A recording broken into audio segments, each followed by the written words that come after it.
Good afternoon students. मैं एक बार फिर से आप सभी का अपने इस वीडियो लेक्चर में स्वागत करता हूं। यह है कक्षा 12 के अर्थशास्त्र समष्टि अर्थशास्त्र के अध्याय 2 का भाग 5.3। इसके अंतर्गत आज हम अध्ययन करेंगे पिछली वीडियो से आगे।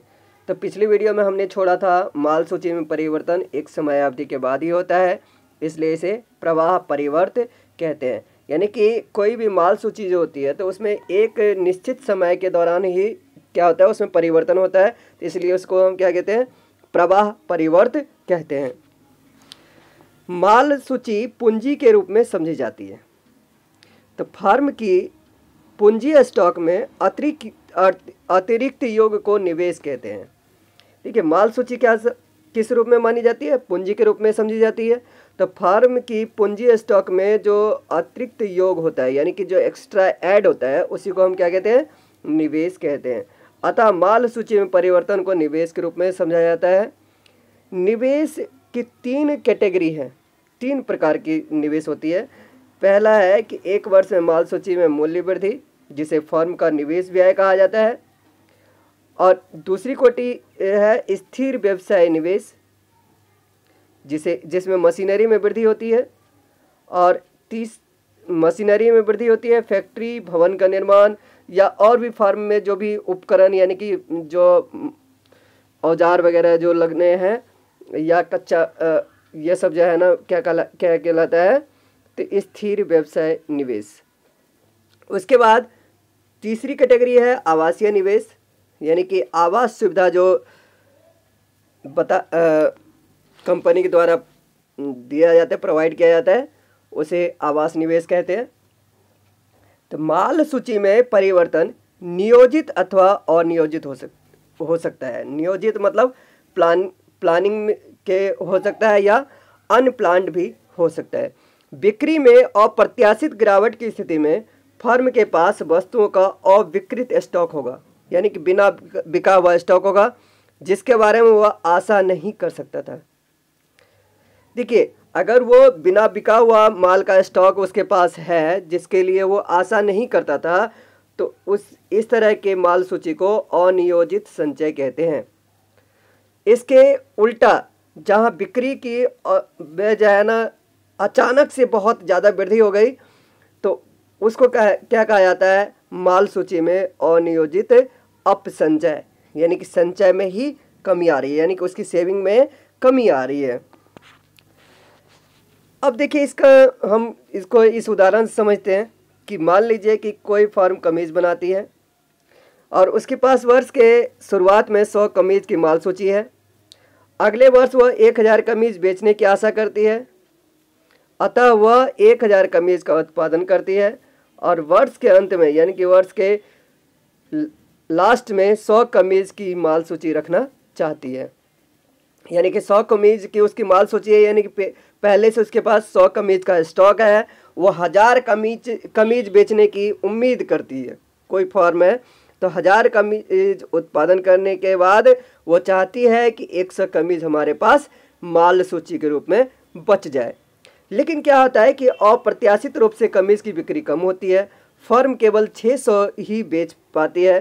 तो इसका मतलब क्या है कि 400 कमीज अविकृत रह गई। अविकृत मतलब बिना बिका हुआ, बिना बिक्री के रह गई। वर्ष के अंत में फर्म के पास 400 प्लस 100 यानी कि 500 कमीजों का माल सूची स्टॉक रह गया है। तो इस प्रकार से माल सूची में 400 की अप्रत्याशित वृद्धि अनियोजित माल सूची संचय का एक उदाहरण है, क्योंकि उसने योजना बनाई थी कि भाई सिर्फ 1000 के 1000 बिक जाएगी, यानी कि 100 का ही स्टॉक हमारे पास रहेगा। इसके विपरीत यदि बिक्री 1000 से अधिक होती है तो वह माल सूची में अनियोजित अपसंचय होगा। अनियोजित अपसंचय का मतलब कि उसमें उसकी जो पहले से सेविंग है उसमें कमी आएगी। जैसे कि उदाहरण के लिए, यदि बिक्री 1050 होती है तो न केवल 1000 कमीजों के उत्पादन में बिक्री होती बल्कि माल सूची में से भी 50 कमीज की बिक्री करनी पड़ती। अगर 1050 600 के बजाय मान लेते हैं कि उल्टा होता है कि 1050 शर्ट की बिक्री होती है, तो इसका मतलब यह है कि इसके पास जो 100 कमीज पहले से है उसमें से भी 50 कमीज इसको बेचना पड़ेगा। तो इस प्रकार माल सूची में 50 की अप्रत्याशित कटौती माल सूची में अप्रत्याशित अपसंचय का उदाहरण है। माल सूची में नियोजित संचय अथवा अपसंचय के उदाहरण क्या हो सकते हैं? तो अब देखिए, नियोजित मतलब प्लानिंग के तहत, और जो सेविंग हो या जाना सेविंग में ना हो, यानी कि अपसंचय हो, संचय हो या अपसंचय हो। मान लीजिए कि किसी वर्ष फर्म माल सूची में 100 कमीज से 200 कमीज की वृद्धि करना चाहती है। कोई फर्म है कि जो ये चाहती है कि माल सूची में उसके पास अभी 100 कमीज है, तो वो 100 कमीज और करके 200 कमीज करना चाहती है। तो वर्ष के दौरान वो क्या करेगी वो फर्म? तो 1000 कमीज की उम्मीद करती है कि बिक जाएगी। तो इस प्रकार से 100 और स्टॉक उसे बढ़ाना है, तो क्या करना पड़ेगा कि 100 स्टॉक बढ़ाना है तो 1000 बेचना है, तो 1100 वो कमीजों का उत्पादन करती है। यदि बिक्री वास्तव में 1000 कमीज है तो फर्म के माल सूची में सचमुच वृद्धि होगी। तो माल सूची में नया स्टॉक होगा 200 कमीज का, जो कि वास्तव में फर्म ने क्या किया था? प्लानिंग उसकी की थी। यह वृद्धि माल सूची में नियोजित संचय का एक उदाहरण है। इसके विपरीत, इसके उल्टा, यदि फर्म माल सूची में 100 में से 25 की कटौती करना चाहती है तो वह 1000 - 75 यानी 925 कमीज का उत्पादन करती है। यानी कहने का मतलब क्या है कि वो चाहती है कि अब भाई 100 हमें स्टॉक नहीं रखना है, 75 स्टॉक ही रखना है, या 25 ही स्टॉक रखना है हमें। तो क्या करना पड़ेगा? तो 25 ही स्टॉक अगर रखना है तो 100 कमीज तो उसके पास जो है, तो उसमें से भी 75 कमीज उसे बेचना है।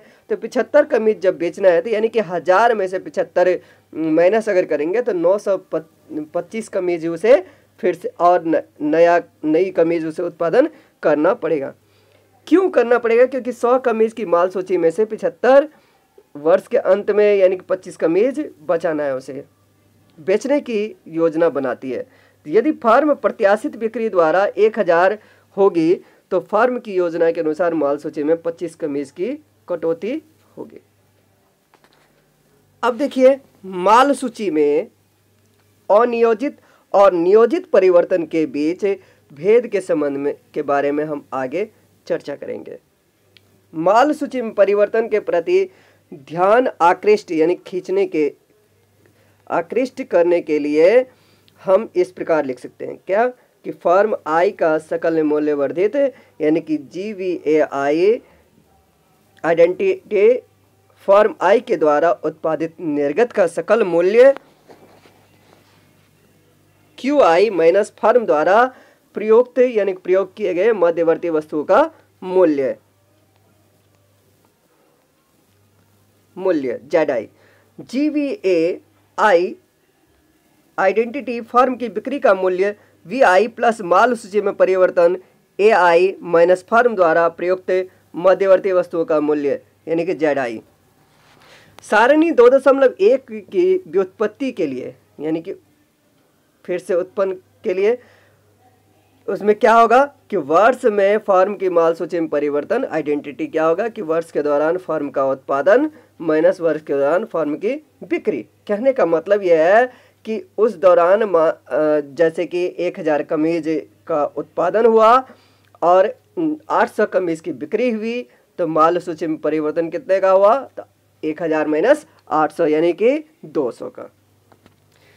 यह धातव्य है कि फर्म की बिक्री में घरेलू क्रेता को की गई बिक्री तो शामिल की ही जाती है, साथ ही साथ विदेशी क्रेता यानी विदेश से जो परचेज करने वाले हैं उसको भी शामिल करते हैं। तो विदेश को जो हम कोई भी चीज़ बेचते हैं तो उसको क्या कहा जाता है? निर्यात कहा जाता है। यह भी उल्लेखनीय है कि ऊपर वर्णित सारे प्रवाह परिवर्त है जो कि एक निश्चित समय अंतराल के अंतर्गत होता है। साधारणतः इनका मापन वार्षिक आधार पर होता है, अतः ये वर्ष प्रवाह के मूल्य का मापन करते हैं। फर्म आई का निवल मूल्य वर्धित identity GVAI minus firm I का मूल्य ह्रास यानी कि DI है।